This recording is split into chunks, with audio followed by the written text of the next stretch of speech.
were some of the notes that you had from your coaches after your first preseason game? Control the controllables really was the main focus. No matter what happens, you may mess up one play.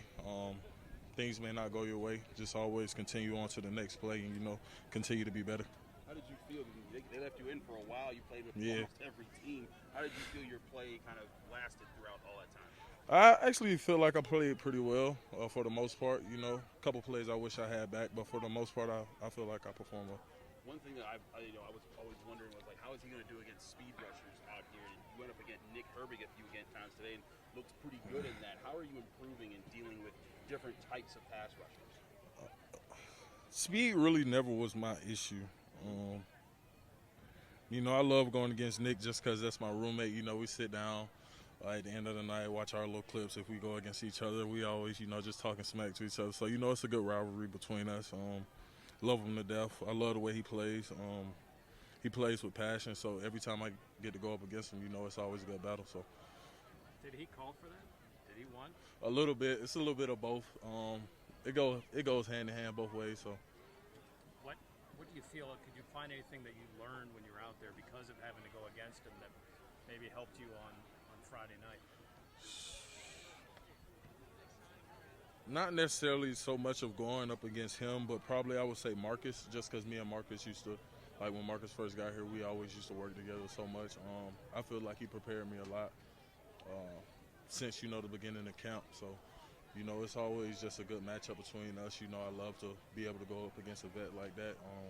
I'm going to give him work. He's going to give me work at the end of the day, and we're trying to get better. The coaches said they're going to do anything different or ask more of you in the second week leading into the second preseason game? I really don't know. We're still trying to wrap up the game from last week, so we really haven't talked too much about, next week or what's going to happen. So, just trying to get back in the lab, continue to get better, fix a little technique errors, fix a little mental errors, and be better next week. So. You obviously have a lot of fans out here. How excited are you to get in front of the home crowd on Saturday night? Man, it's fun, just seeing the fans, see how many fans come out here just to watch us practice. I'm just excited to see what game day is going to look like. You ever amazed some of the things they ask you to sign? Like you signed a crutch, shoes. I don't judge nobody, So I just try and be there for the fans because, they came out and supported me. So, I just try and give a little time after practice each and every day, just to get back to them. You learned how to tackle the NFL level this camp. What do you like? You got your Spencer learning 3-4 positions. Man, I know it's tough, but that's going to take him a long way in the long run because just being a utility player like that, it's not too many in the league. So just being able to bounce around on the line of scrimmage like that is huge. It's a big asset, so it's going to be good for him. Thanks, Broderick. Thank you.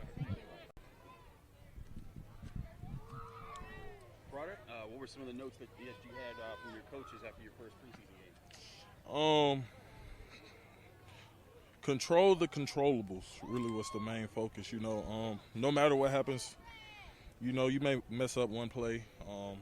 Things may not go your way. Just always continue. Thank you for checking out this content from Post-Gazette Sports. If you enjoyed the video, please like it and subscribe to our YouTube channel. Check out our Apple Podcast channel for more podcast content. Click below for a special deal of 99 cents for a 3-month subscription to the Pittsburgh Post-Gazette.